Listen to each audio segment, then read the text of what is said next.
1970s in a quiet suburb called Des Plaines, Illinois, concealed a nightmare. Behind the smile of a well-liked businessman and part-time clown lurked a predator whose crimes would horrify the nation. John Wayne Gacy wasn't just a trusted neighbor. He was a serial killer who buried his victims beneath his own home. And when investigators uncovered the truth, it shattered the illusion of safety and redefined the face of evil. This is a story of how a troubled child became one of America's most infamous serial killers, and why his legacy still haunts us today. Known by all now as the Killer Clown. Crime, conspiracy, cults, serial killers, and murder. All things that I love to consume, and I know you do too, you sick, beautiful, intellectually minded freak. And today we are talking about just that monstrous POS person, John Wayne Gacy. A lot of you recommended I do this, so you get what you wish for. So without further ado, let's unbuckle our seatbelts, go Mach 5 down the highway, slam on the brakes, and bust through this windshield into this killer clown case together.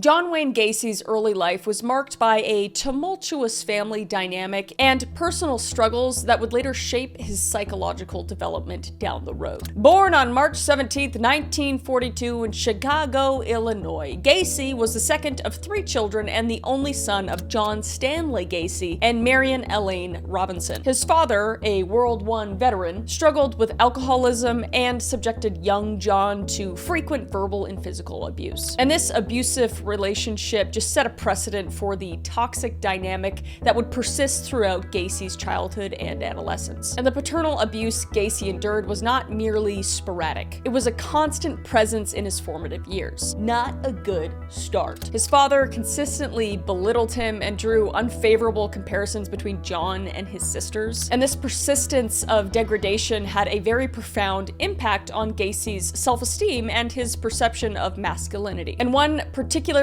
poignant incident occurred when Gacy was just 4 years old. His father would beat him for accidentally disarranging car engine components, an event that Gacy would recall as one of his earliest childhood memories. And this incident just exemplified the harsh and unforgiving nature of his father's treatment, which often centered around perceived failures and inadequacies. So just the first ingredient in our serial killer stew, okay? Nature, nurture, nurture, bad.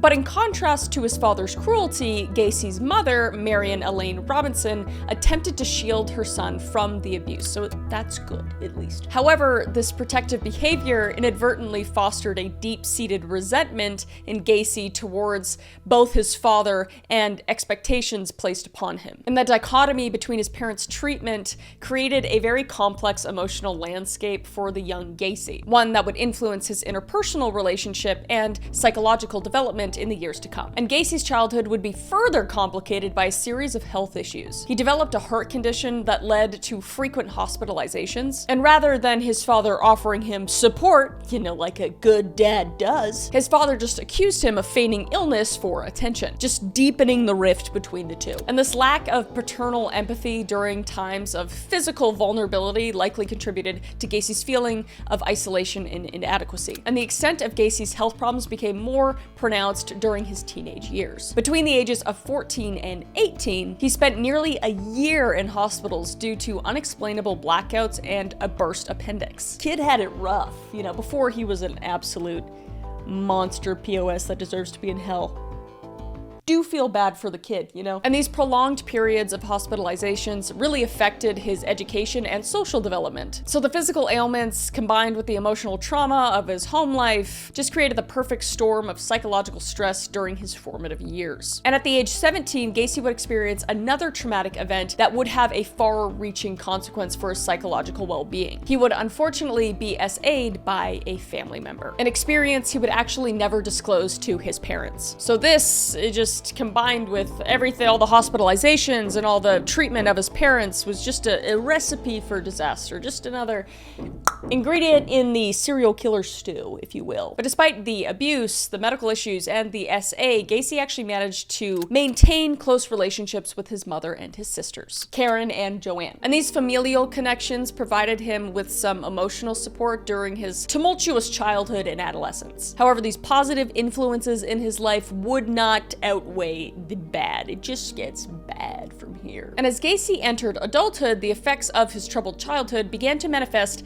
in complex and disturbing ways. The manipulative tendencies and violent impulses that would later characterize his criminal actions can be traced back to these formative experiences. And Gacy's childhood would also shape his interactions with authority figures and his desire for approval. As he grew older, he developed a keen ability to present a facade of normalcy to the outside world, a skill that would later enable him to be able to commit these crimes and get away with it for a very long time. So in 1960, at the age of 18, he ventured into the world of politics, where all good people come from. I love politicians. Working as an assistant precinct captain of a local Democratic Party candidate. And although this sounds like a really cool, impressive job, it was not met with approval from his father. Still, this guy still can't get approval from his father. He just completely dismissed his son's efforts by labeling him as a patsy. And the criticism just further strained their already tumultuous relationship and underscored the ongoing tension between Gacy and his father. So at this point, seeking a change of scenery, Gacy relocated to Las Vegas in 1962. And there he found employment in an ambulance service before transitioning to a position as a mortuary attendant. The irony is palpable. And it was during this time at the mortuary that Gacy had a disturbing encounter that would leave a lasting impact on his psyche. He would come into contact with the deceased body of a young teenage boy. And in a moment of profound disturbance, he would embrace and caress the corpse. And this experience left Gacy in a state of shock and pleasure, and may have been the pivotal moment in the development of his later pathological behavior. And then upon returning back to Chicago, Gacy demonstrated a drive of self-improvement and professional advancement. Despite not having completed high school, he enrolled in Northwestern Business College and successfully graduated in 1963. And the achievement completely opened doors for him. It secured management trainee position with the Nunn Bush Shoe Company, where he began to showcase his business abilities. And the year 1964 marked as a significant turning point in Gacy's life. He married Marilyn Myers, a co-worker of his, and relocated to Springfield, Illinois, where he excelled both in his career and community involvement. And rising through the ranks of the Springfield Jaycees, a civic organization, Gacy would eventually be named the vice president and would be recognized as being the third most outstanding Jaycee in Illinois, whatever that means. So this period of his life just exemplified Gacy's ability to present a facade of normalcy and success to the outside world, a skill that would come in handy as he delved into the world of killing. And it was during the time that he was with the Jaycees, Gacy would experience another pivotal moment in his sexual development. And this moment would be a homosexual encounter with a colleague. And this event would mark a significant point in Gacy's life as he grappled with his sexual identity, a struggle that would just continue to influence his actions in those years to come. And I'm not at all saying that homosexuality led him to do these things that he's about to do in any way, shape, or form, obviously. But him questioning his sexual identity led him to confusing roadblocks in his already very confusing mind, and obviously odd fixation with dead bodies. Glad we cleared that up. Let's continue. But Gacy's ability to maintain a respectable public image while harboring deviant impulses is a classic example of a psychological concept of masking in sociopaths specifically. He became very well liked in his community, hosting large summer parties that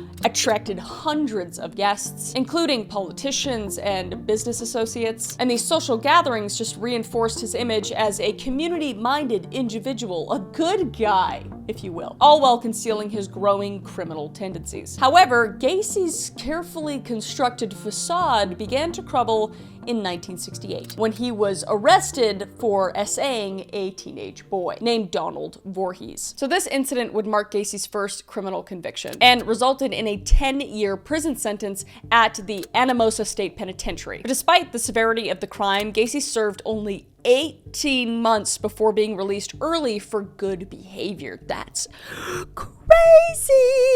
That's like a little over 1/10 of the sentence. That's crazy. And it would be a decision that would have tragic consequences for years to come. And the impact of the conviction on Gacy's personal life was immediate and severe. His marriage completely dissolved, with the divorce being finalized while he was still incarcerated. Womp womp. So this marked the end of Gacy's relationship with his wife and children, whom he would actually never see again, which is for the best. So the loss of his family and his reputation in the community he worked so hard to cultivate likely just exacerbated Gacy's psychological instability. And reports suggest that during the time that he was in prison, Gacy's criminal tendencies continued to just manifest. I mean, the guy was just surrounded by criminals. How could they not? He allegedly even tried to hire a hitman to eliminate his accuser, who was Donald Voorhees, the teenage boy, though his plan luckily and ultimately failed. And the incident just provides insights into Gacy's growing disregard for human life and his own willingness to resort to extreme measures to protect himself. So upon his release from prison in 1970, John Wayne Gacy returned to Chicago, where he initially resided with his mother. And this marked the beginning of a period of remarkable success and public acclaim for Gacy despite his criminal history, which is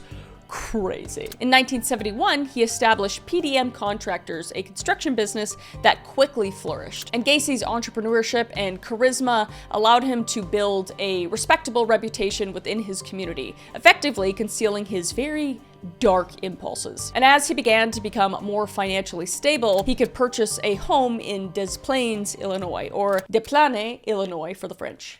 You're welcome. And the year 1972 proved to be a very pivotal point for Gacy. He married Carol Hoff, a divorcee with 2 daughters, further solidifying his image as a reformed, upstanding citizen, which, like, looking at it now, he absolutely just did that for the image. I imagine he didn't give a flying shit about anybody that was around him. He just used people. And Gacy would immerse himself into community activities, volunteering for political campaigns, and performing as Pogo the Clown, the thing of nightmares, at local events. And his involvement in these pursuits served to reinforce his public persona as a benevolent and civic-minded individual. But alas, he was a sick-minded individual. But that picture of him as a clown is locked in my nightmares. But in 1972, he would finally start to crumble into his violent tendencies. He would commit his first murder. And the victim was Timothy McCoy, a 16-year-old hitchhiker whom Gacy had picked up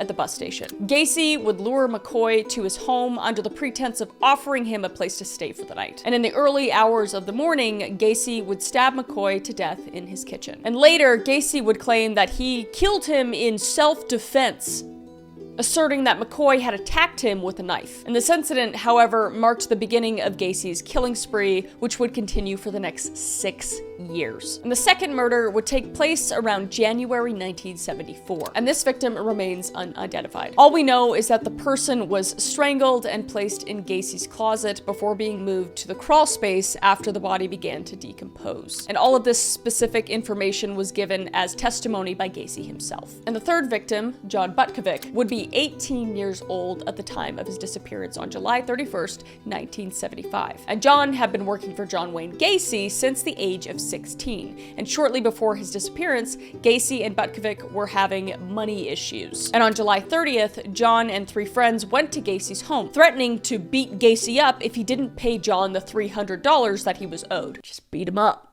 Beat him up, get some baseball bats, beat him up. But instead of paying him, Gacy let the 4 boys smoke weed and drink beers at his house. And after a while, the boys left, and eventually, later that day, Gacy encountered John, waving him down at his car. And following this interaction, Gacy convinced John to get into his car, and he would take him back to his home. And as soon as the 2 men would enter the home, John B. began to yell at Gacy, demanding his check, because beers and weed didn't cut it. And Gacy would then do his his later on MO, and he would cuff John B. with handcuffs, and he would tell him once he calmed down, he would take the cuffs off. However, John B. began to threaten Gacy, saying that if Gacy cut the cuffs off him, he would kill him. And from there, his fate was sealed. Gacy would make John sit on his chest, and he would lay next to him, and eventually he would just strangle him. And Gacy would plan on stashing his body in the crawl space, but his family came home, forcing him to bury John B. under the garage. And following his disappearance, the Butkovits pushed for police to investigate Gacy further, but nothing was ever done, unfortunately. Which brings us to our next victim, which was Daryl Sampson, who disappeared on April 6,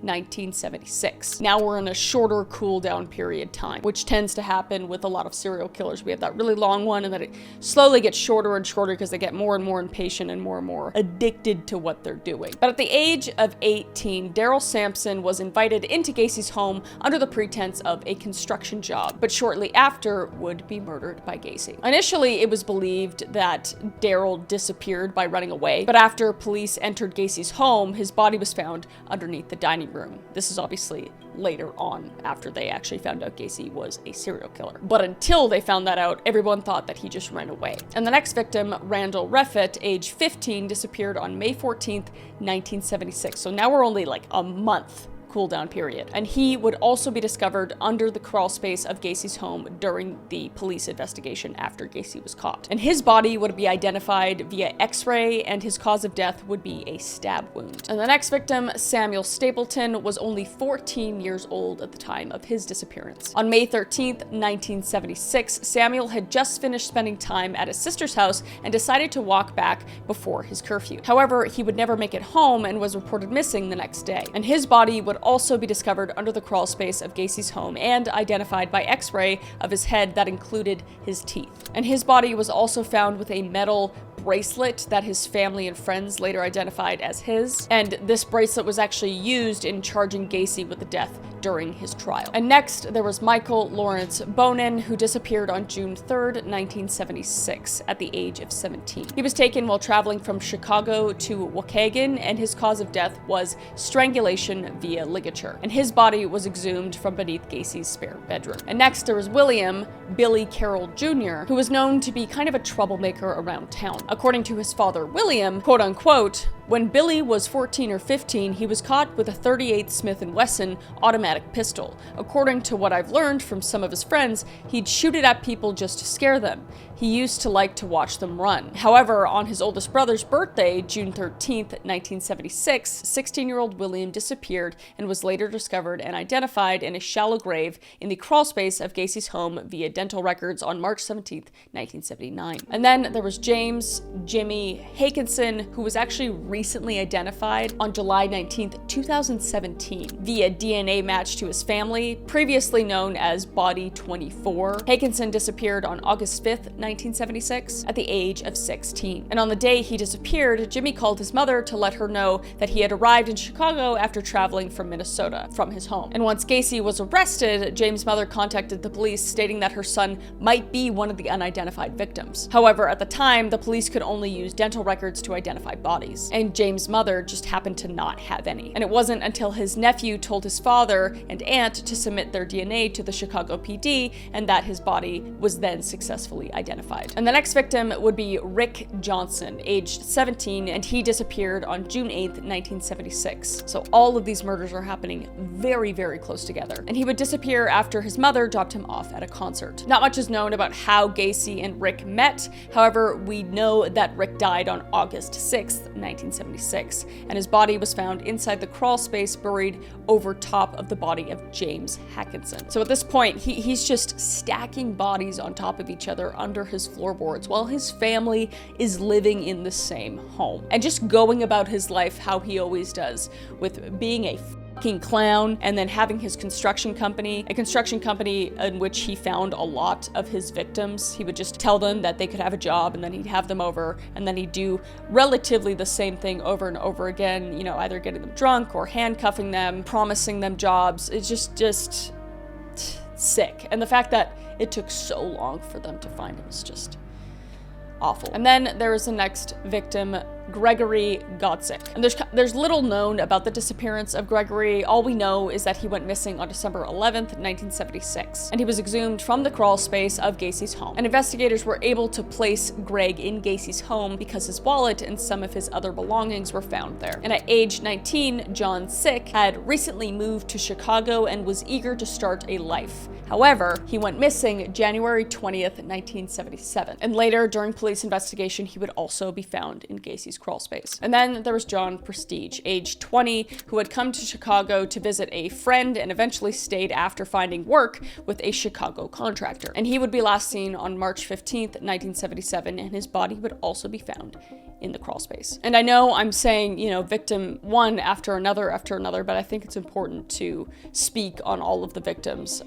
As shocking and as sickening as it is, I don't want to breeze past any of them. So next we have Matthew Bowman, who was last seen by his mother at a suburban train station and reported missing by his sister July 5th, 1977. And other than his body being found under the crawl space, not much is known about how he came into contact with Gacy or how he died. And then there was Robert Gilroy, the son of a Chicago police sergeant. And he had actually grown up just 4 blocks from where Gacy lived, but investigators couldn't link any evidence as to whether that played a factor in his disappearance or death. And Robert was last seen September 15th, 1997. And unfortunately, his body would also be found under the crawl space at the age of 18. And then there was John Murray, who at age 19 completed an intense 18-month Marine training and enjoyed his time in Chicago with friends and family. And on the night of September 25th, 1977, he stopped by his family member's house and informed them that he was going out. However, according to his roommate, who worked for Gacy's construction company, his dog had been run over. And this claim would be corroborated by his girlfriend, who claimed that the last time the two had talked had been on the phone that night when Maury went missing. And following this incident, Maury would never be seen again. And when investigating his disappearance, his roommate was very adamant about not calling his missing roommate, which some believe meant that he knew that Gacy was responsible for Maury's disappearance, because that is very strange. And when investigators ended up digging up Gacy's mass grave, John Maury's body was among the deceased in the crawl space. And among the many items that were discovered in Gacy's home, Maury's brown suede jacket was found and used as evidence to prosecute Gacy during his trial. And next would be Russell Nelson, who disappeared on October 17th, 1977, after traveling to Chicago with a friend to work for a contractor within Chicago metro area. And investigators would never figure out whether that contractor that Russell worked for was Gacy or not. And his body would be recovered from Gacy's crawl space, and he would be 21 at the time of his death. Next would be Robert Winch, who was the son of a physics professor at Kalamazoo, Michigan, where he would live for most of his life, and then he would move to Chicago at the age of 16. And while in Michigan, he was kind of known for running away from his foster home. So when he disappeared on November 11th, 1977, it wasn't that surprising. And he would be last seen eating at a McDonald's with a friend after being dropped off by his girlfriend. And while at McDonald's, he would be approached by John Wayne Gacy, offering him a contracting job. And he left the McDonald's with Gacy and was never seen again. And while investigators would later search Gacy's home, they would find his tiger's eye belt. Then there was Tommy Bowling, who was 20 years old at the time he disappeared on November 18th, 1977. And at the time, he was struggling with drugs and had a wife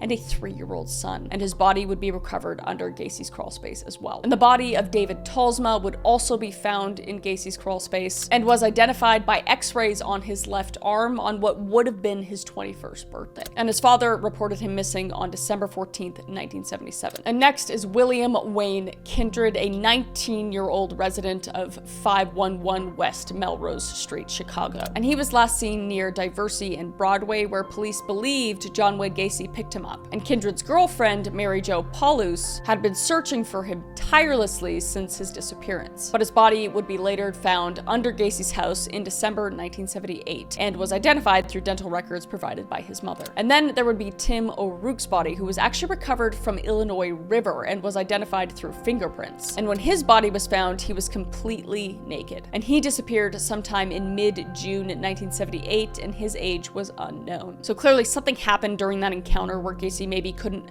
get him back to his home, or some sort of ordeal happened where he had to kill him on the spot and then throw him into the river. And then the body of Frank William Landigan was discovered naked in the Des Plaines River in Will County on November 12th, 1978. And he was later linked to Gacy after his driver's license was found in Gacy's home. And then 20-year-old James Mazzara was found 3 miles away from Timothy O'Rourke in the Des Plaines River on December 28, 1978. And not much is known about when Gacy came into contact with James, or when the first meeting was, or even when he went missing, but he was found nonetheless. Clearly, Gacy found a new dumping ground because he had so many bodies under his house. And the next victim is Robert Piest, a 15-year-old in Des Plaines, Illinois, who disappeared on December 11th, 1978. And he was last seen in Nissan Pharmacy, where he worked, telling his mother that he was going to meet a contractor for a potential job. We all know where he's going. Obviously identified later, the contractor being John Wayne Gacy. And when Robert obviously didn't return home, his family reported him missing. And his disappearance triggered an investigation that ultimately led to Gacy's arrest. And Robert's body would be found April 9th, 1979, in the Des Plaines River. And Robert's blue nylon jacket was found inside Gacy's home, linking his death to Gacy. And all of those victims that we just covered are all the ones that have been successfully identified. To this day, there are still 7 unidentified victims that police are working diligently to identify. There were 8 unidentified victims found as well at his property. DNA from the scene was unable to be extracted from them, and they just continue to be unnamed. But Gacy's ability to maintain a double life during this period was remarkable. He continued to be an active member of his community, hosting large parties and participating in local politics, and his construction business was thriving during this whole time, providing him with both financial stability and a means to access potential victims. And the contrast between Gacy's public persona and his private actions was very stark, illustrating his capacity for manipulation and deception. And as years progressed, Gacy's crimes became increasingly brazen. He began to take greater risks, sometimes committing murders while other people were present in his home. And this escalation in risk-taking behavior would just ultimately contribute to his downfall. And despite his efforts to conceal his crimes, suspicion began to arise within his immediate circle. His second wife, Carol Huff, reported finding wallets belonging to young men in their home and noticing a peculiar odor emanating from the crawl space. How the fuck could you not smell like 20, 30 bodies under your floorboards? I'm assuming she had her nose cauterized or so. I don't understand how you could just be like,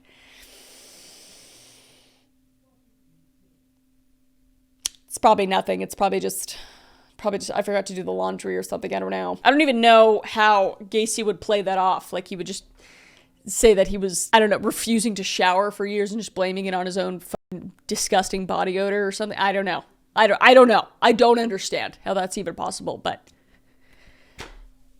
I digress. But it says that every time she brought it up, Gacy would just somehow explain it away. So I can't think of anything else. He's like, oh, there's mold in the walls. And she's like, shouldn't we move? And he's like, no!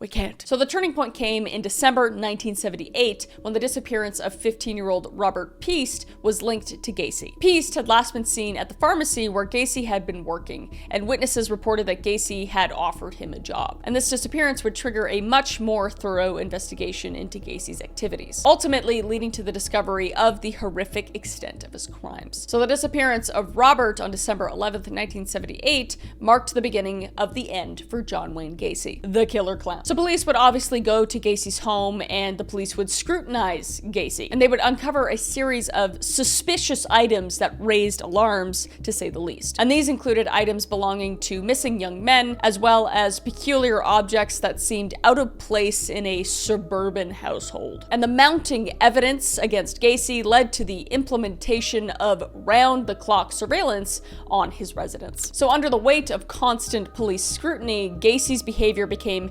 increasingly erratic. His attempts to maintain the facade of normalcy began to crumble as the pressure intensified. And on December 21st, 1978, the investigation reached a critical turning point when Gacy, unable to withstand the mounting pressure, made a shocking confession to police. He admitted to killing at least 30 men, quote unquote. A revelation that stunned even the most seasoned investigators. Because everybody around Gacy, they thought he was the coolest guy. So nice, very professional, very successful, great family. How could this guy be a murderer? It basically shook Chicago. Then there was the grim task of excavating Gacy's property, which began on December 22nd, 1978. And over the course of a week, forensic teams meticulously searched the crawl space beneath Gacy's home, uncovering a horrifying scene, as you already know. And the excavation revealed dozens of decomposing bodies, confirming the extent of Gacy's murderous spree. And the process of recovering and identifying the remains was painstaking and emotionally taxing for all involved. And if we take a look at this house, it is just truly haunting. Investigators dug into his yard and realized just how many of his victims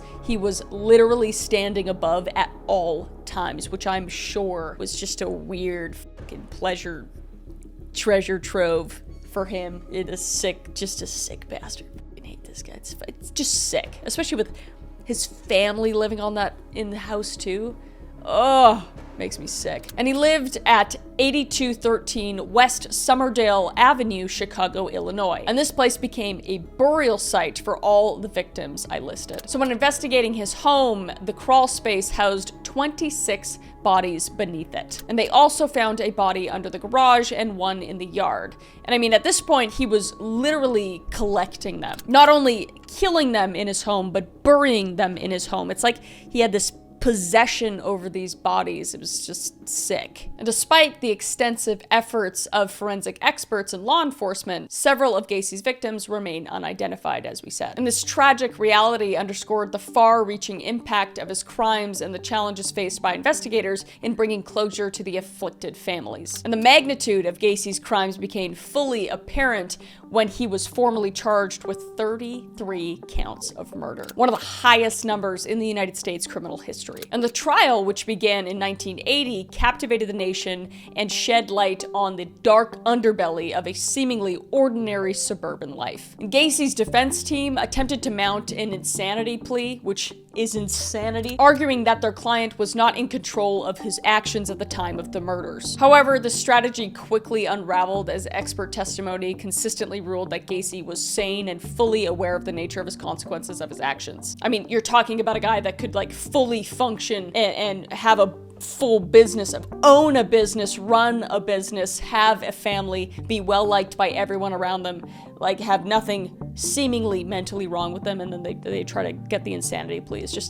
It just makes me hate defense attorneys. I don't hate them all, but I mean, let's not get into that, but they should kind of be in jail too. Anyway, Gacy's attorney, that is. And the prosecution presented a mountain of physical evidence and testimony that painted a clear picture of Gacy's methodical and calculated approach to his crimes, because every one of these crimes was so thought out and premeditated, like you couldn't argue it. And the jury, having heard weeks of gruesome testimony and examined the overwhelming evidence, required less than 2 hours of deliberation to reach their verdict. And on March 13th, 1980, John Wayne Gacy was found guilty on all counts and sentenced to death for his heinous crimes. Whether you agree with that or not, I'm not upset about it. And following his conviction, Gacy spent the next 14 years on death row. So he had to rot a little bit, which I also like. And during this time, he granted numerous interviews, maintaining his innocence in later years despite his earlier confessions. So the guy just wanted attention, because he's a little attention whore. He's a little creepy clown attention whore bitch. And it's weird to see some of the interviews because it has him having all the documents of his known victims and being able to look at them, and also in confident state that he has no recollection of any of them, when you know he remembers every single one of their faces and everything that he did to them. It's just, he has a very punchable face during his interviews. But the final chapter of John Wayne Gacy's life unfolded on May 10th, 1994, when he was executed by lethal injection. Womp womp. And witnesses to the execution reported a disturbing scene describing what appeared to be a botched procedure, which I just call karma. The chemicals used in the lethal injection process reportedly caused Gacy to experience prolonged suffering, raising questions about the humanness of the execution method, which, is fair. I mean, he's a monster. That doesn't mean we, the innocent people, need to be monsters, but maybe it was an accident. And if it was an accident, listen, who the f cares? He killed 33 people. In his final moments, though, Gacy remained defiant and unrepentant, which just makes it like I just don't feel bad for him. I don't feel bad for him, like even a little bit. And his last words would be, quote unquote, "Kiss my ass." well, karma kissed yours, you piece of shit. But it was just his final act of contempt towards society and his victims, revealing that even in death he showed no remorse for his actions, and now he's just rotting in the deepest depths of hell, burning every second of every day and every night, and I sleep well at night knowing that. But I digress. Gacy's psychological profile revealed a complex tapestry of disorders and motivations, because I do like to get into that, like how the hell does somebody become this? How do people commit these crimes and just go about their lives like nothing ever happened? His behavior exhibited strong narcissistic personality traits, evident in his manipulation of both the police and media throughout the investigation and the trial. And this narcissism was even further exemplified by his lack of remorse, as he shows no empathy for his victims and even mocked their families at some points. And the question of whether Gacy suffered from dissociative identity disorder, or DID, remained contentious, as he inconsistently claimed to have multiple personalities at various points during and after the trial. I feel like that was just the defense trying to say that he was insane, and this was just like a way of trying to manipulate the jury, which is just, you're not fooling me, buddy. You're dead. Who am I talking to? Not you, because you're down there. Anyway, and the motivations behind Gacy's crimes were just multifaceted. Extending beyond mere sexual gratification, his actions were deeply rooted in a desire for power and control. And the act of his victims begging for their lives before killing them served to reinforce his sense of dominance, something that he didn't have as a child when his father was dominating him, which I do think coincides with how he went about killing people. But this need for control may have also stemmed from his internal conflicts, particularly regarding his sexuality as well, which I'm sure is a factor. And despite being married twice, Gacy primarily targeted young men, leading some experts to theorize that he struggled with repressed homosexual urges, which may have fueled his rage and violent tendencies. And the Gacy case also led to significant reforms in law enforcement procedures, particularly handling cases of missing persons. The removal of the 72-hour waiting period for reporting missing children was incorporated into the Missing Child Recovery Act of 1984, ultimately contributing to the establishment of the Amber Alert system, which, again, just a positive out of something so huge and negative. But a 72-hour waiting period is fucking crazy. Like, even back then, like that, I can't even, what? Like, I know a lot of kids ran away, but my lord.